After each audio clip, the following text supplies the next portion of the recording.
Okay, so in week 10, we covered morphing letters. So I've got a letter A and a letter B. They're the same font. And what's important to notice is I selected both letters, used my align tool. If you don't have it, it's window align right there. I aligned them on the left edge and the bottom edge. And then I made sure each anchor point for each shape is on the bottom left corner. Now, I'm going to turn these into shapes. So I select the one layer, create shapes from text. Select the next layer, create shapes from text.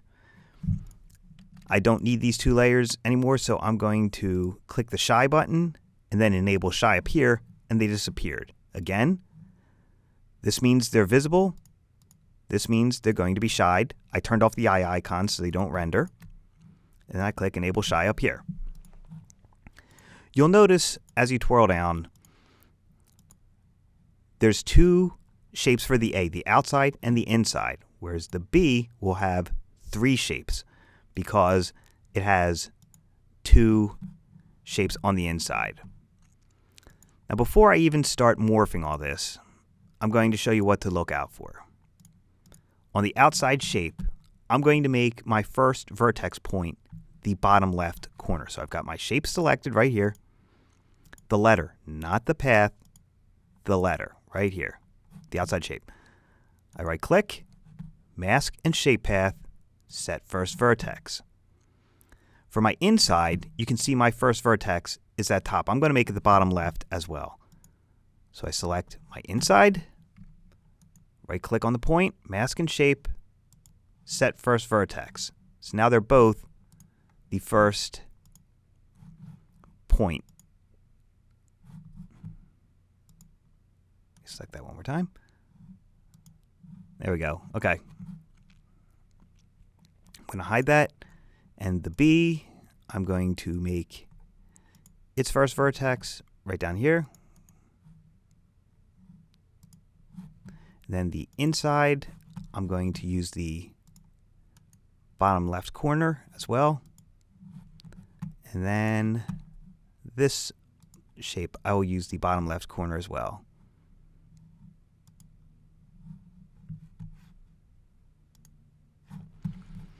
Now, I'm going to, that bottom bowl, I added a mask path. Right there, I just clicked on the path. I'm going to copy it. Get rid of that. And hide the layer. I'm going to duplicate this inner path. Hit Command D to duplicate it. Set a path. Right there, I've got my path. I'm going to paste the inner bowl shape into that path, and then turn off my keyframe. So now I've got the one path is a triangle, and the other one is the one from the letter B. I'm going to hide my two inner shapes like this. So I've just got my outside one, and for the letter B, I'm going to hide the two inside shapes, and then use this path to get the outside shape. So I click the stopwatch and made my path point. I'm going to get rid of that now because I just needed the path point for reference. And the A, I'm going to, there's my first point, and let's just say, let's give us about 2 seconds. I'll point that in. So now the shape is morphing over time. So I added a new keyframe and then pasted in the B shape. There it is with the fill. I had the layer turned off. Okay. So as you notice, the motion is going counterclockwise. And what we've done in class was we did some anticipation by going in the opposite direction. But for this, I'm going to teach you something that we didn't quite go over in class. And that's selecting points on the shape to change and adding a free transform to them. So since this is going that way, I could have it lean forward.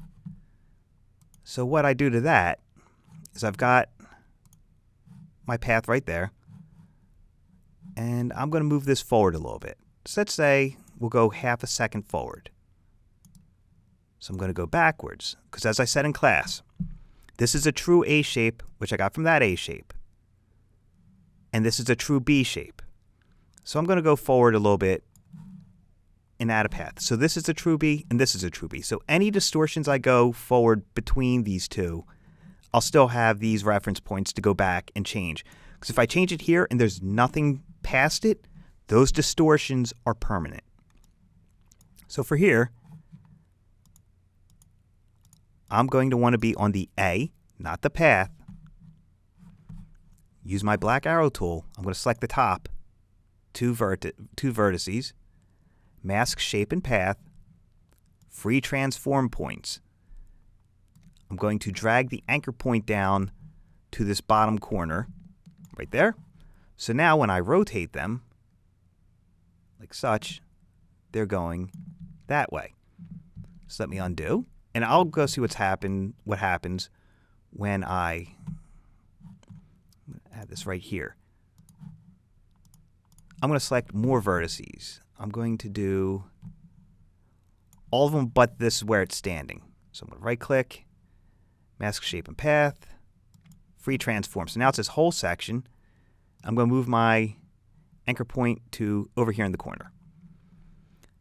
And I'm going to rotate them. And as you see, this part is staying still. So over time, it's going down like that and then snapping back up. Here's my true A. So I don't want this shape anymore. I'm going to move that down here and see what happens. So it's going to snap down and start to spring back up. So let's move this a little bit closer. Like that. And I'll get rid of this original true A shape because I've got one at the beginning. This is my true A. This is the distorted one. Like that. Okay. So what we're going to look out for here is some goofiness in the shape. Like right here. That's not looking so hot. So I'm actually going to bring this down a little bit. I'm going to get it ready for the next shape it's about to become. And you can do that by adjusting your shape. This will also give your animation some character.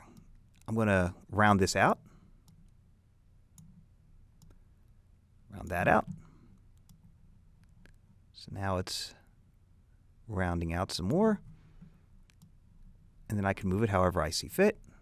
It's all up to you as a designer. I'm just going to make a couple changes just so you see how I'm doing it. Again, you have to be on the letter, not the path, and use your black arrow tool to refine the shapes. Like that. And try to get them as smooth or whatever look you're going for.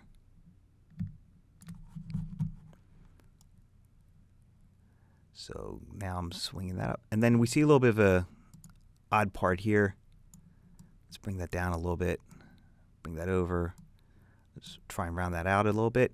Any paths you delete will be permanent. They will be gone from the rest of the animation. So it's really about trying to get it to work.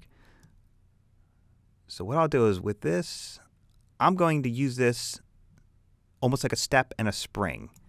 So I'm going to hit Shift Scale. So that's Shift S, Shift R, and Shift P to pull up scale, position, and rotation of the layer. So I hit S, Shift and P. So I've got scale, position, and rotation. I'll set these right here. And I'll go, all right, so right there's where it's going to happen. So right before it, it's about 2 frames away. So this is the normal shape. Now, I'm going to squash this a little bit. So I'm going to bring it down. So I went down a bit and then out a bit. And my my anchor point is right there. As I go up a little, right there, I'm going to set this back to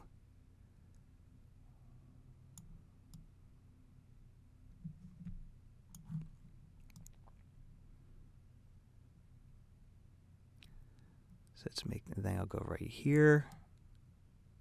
make it 100 and 100. Okay.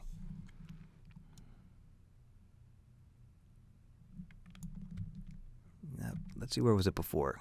It was 130, 127, and 127. Okay. So I'm going to change it to 127 and 127. There we go. Now it's the original scale it was. So I've got a little bit of a squash and a stretch going on.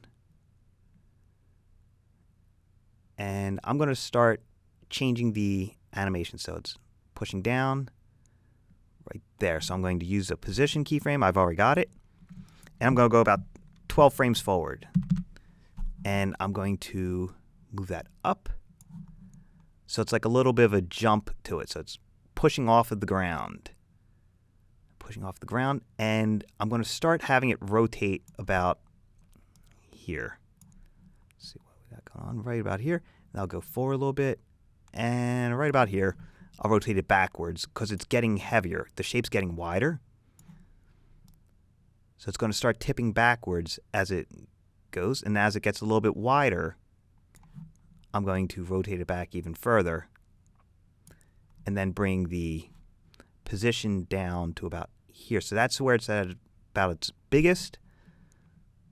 So I'm going to set this down. Let's see what my Y is on the position. 930. So I'm going to make this 930. Or I could have set a guideline down. So it's going to tilt back, start coming down. As it's coming down, I'm going to have it start going forward because of the weight. So it's going up, coming down because of the weight. As it lands, I'm going to add a little bit of overshoot. So that's -3. Then I'm going to go forward. I'll go 1. Go forward. Make that a 0. So we've got a little bit of overshoot of the animation for the rotation of it. So as it hits the ground, we're going to do a little squash and stretch. So for my scale, that's the impact right there.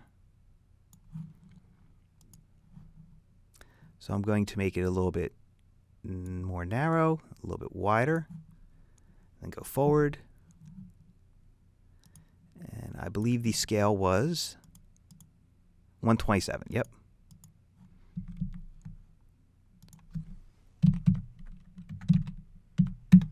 Okay. There we go. Now as it hits, I'm going to have it go up a little. So it's at 930. So I'm going to go up a little.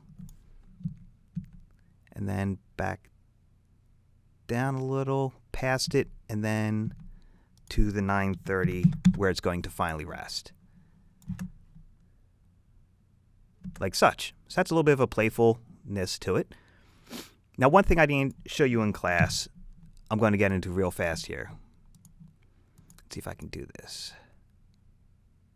From contents, A. It's this shape right here. Okay, that's the path.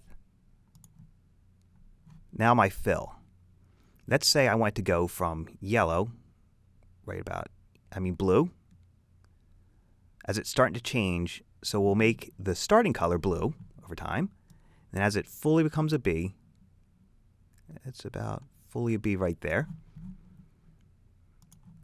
We'll make it the color of, let's just make it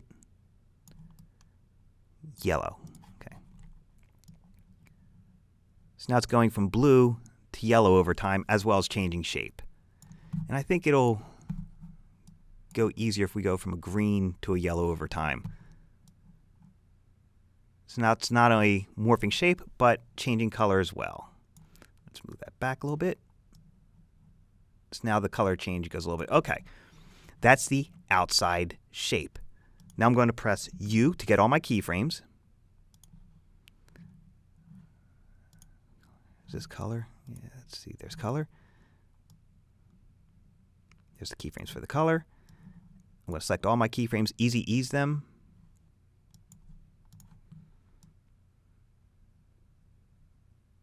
Okay, so let's look at our position real fast. Zoom in. So down. Now as it's going up, we're going to want it to change its speed over time right there. This is it right here. So it's going to slow down as it's going up because gravity is going to pull it down. So it's going up a little bit slower. Now this keyframe is going to speed in towards. So now it's going faster. Let's have it fall a little faster here. Let's move this to about there.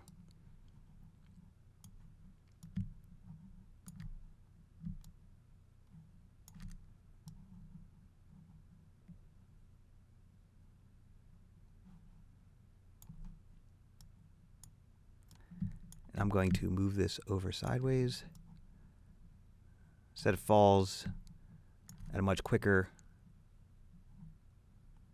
pace. That won't be up in the air as long because that's not how things fall. They fall fast. So I'm going to move this. I'm going to move all of them actually.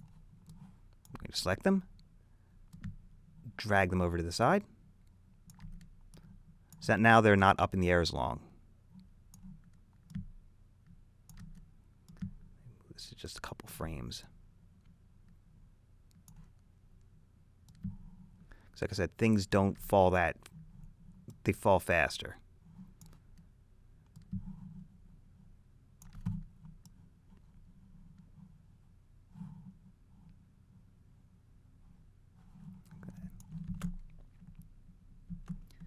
Okay, now we're going to go look at the rotation. This is the rotation of it. I just clicked on the word rotation. So let's look at how we're going to change the keyframing of this.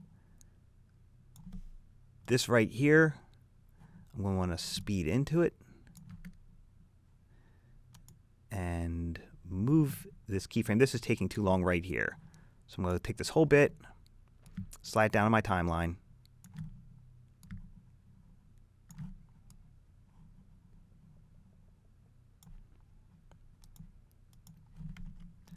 And these two got a little disjointed right here. So I'll select them, bring them closer together.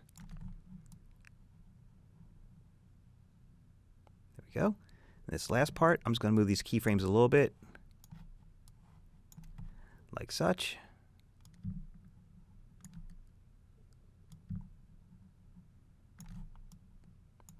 Let's take a look at that.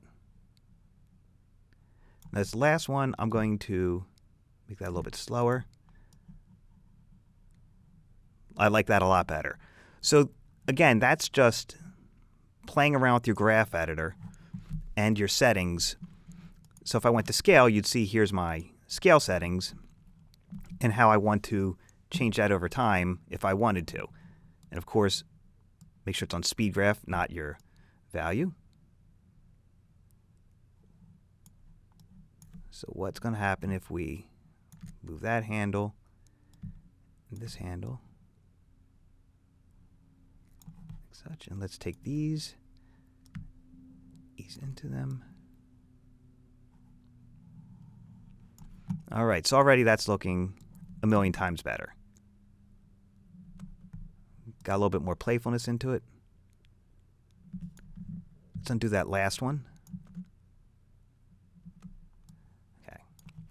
So that's doing the outside shape. Now the inside shape. We want the first letter B path. I'm going to turn it on. It's right, that's the outside. This is the inside right there. So I'm going to make a keyframe for it, turn off my stopwatch, hide my letter B, go to my letter A.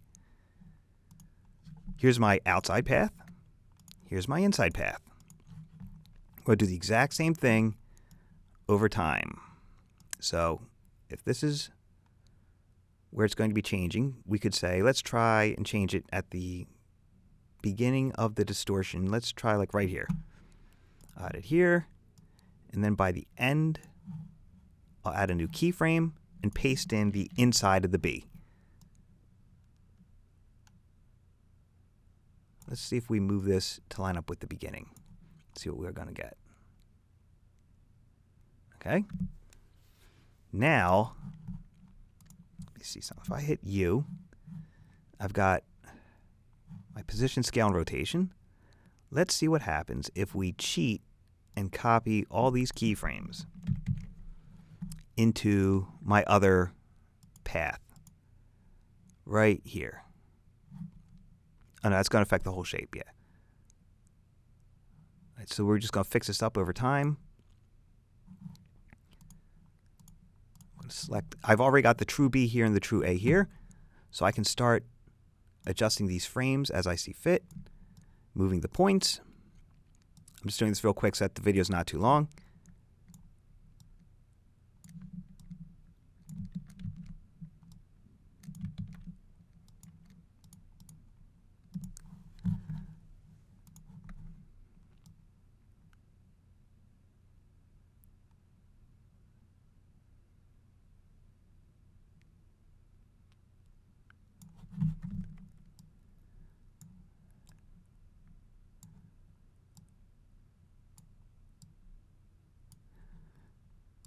Again, like I said, you'd have to go in and smooth this out as you want it.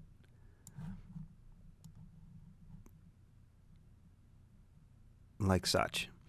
Now, I'm going to pretend all this is fine because I want to show you another concept. So this is leaning forward. This should go with it. Remember we were talking about follow through and overlapping action.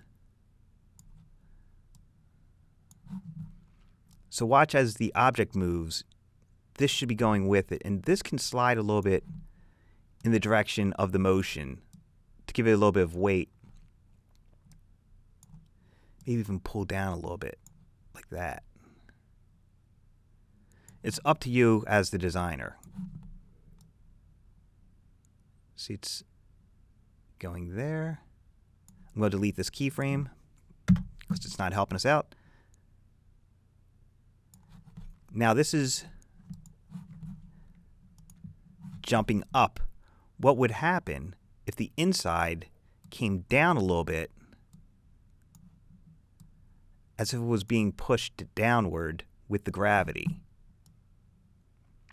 That's going to change, and then as it goes up towards the apex, start to squash it a little bit. I mean, stretch it like such. Think about how the shapes move within themselves and with the outside. As it's coming down, you can bring some of these forward with it. And obviously you'd clean up your shape and make it look a lot prettier, but I'm just showing you my thought process on this. So as it's squashing down a little bit, goes up with it. Let's just move this whole path down a little and undo. Select the inside. Okay, so I'm going to get these points right here, drag them out and up a little bit, this one up a little bit. It's all your playfulness with the inside of it that's going to give it its own personality. So I'm going to hide that. I'm going to select this. That's the fast way of selecting them. Let's have this go up a little bit.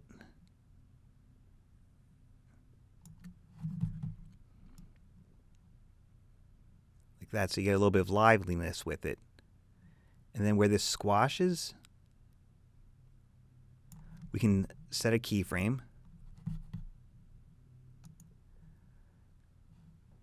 Right click, transform points. Let's go down a little, out a little, get all of them at the same time. Go forward. Transform paths. I should have made an extra keyframe before doing that because now it's set to where I distorted it, but that's fine. I'm just showing you what happens when you don't think in advance, like such. And like I said, if I smooth all those out, but you're starting to see how you can get a lot more playful with your letters. Then last but not least, we've got the final A, which I already copied in. That's my mask path. So what I'm going to do is show it. And we want it to be about here. Right. I'm going to make my final path right there. And give it a little bit of room for some play right about here.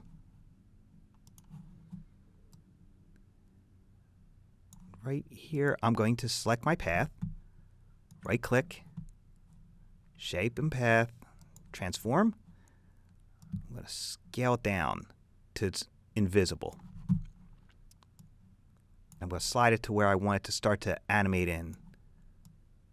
Back a little bit here. So see what happens.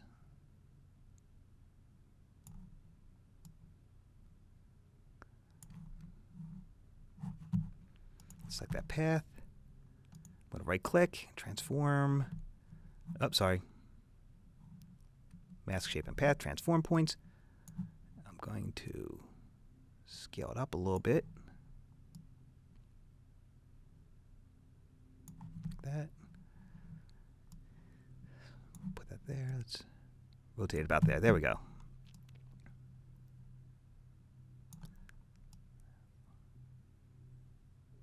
I like that coming about there.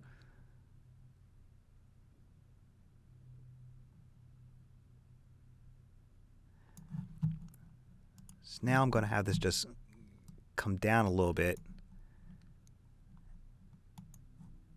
And I'm going to use my free transform just for the sake of speed.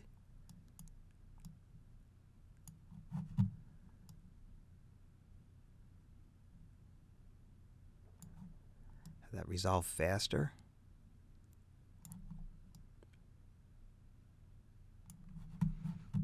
Have that little bit of that jiggle at the end, so I'm going to go there. There. Okay. So I'm fairly happy with that. Like I said, it's really rough, but that's it in a nutshell with setting your keyframes for your layers, thinking of anticipation by having it squashed down a little bit and counter-rotating against the animation, do some scale and stretch, some overlapping action with like how your inner parts are moving around before and after the impact. And like I said, it's going to take a lot of time playing around with it and experimenting. But it's all part of the process. And there's all my keyframes. And like I said, you're going to have my file to work off of and take a look at and see how I came up with my keyframing. And as you saw in this tutorial, how to select the path right there and then edit your points with the black arrow point and also select multiple points, right-click, mask, shape, and path, free transform so that you can achieve distortions much more easily with your letter morphs.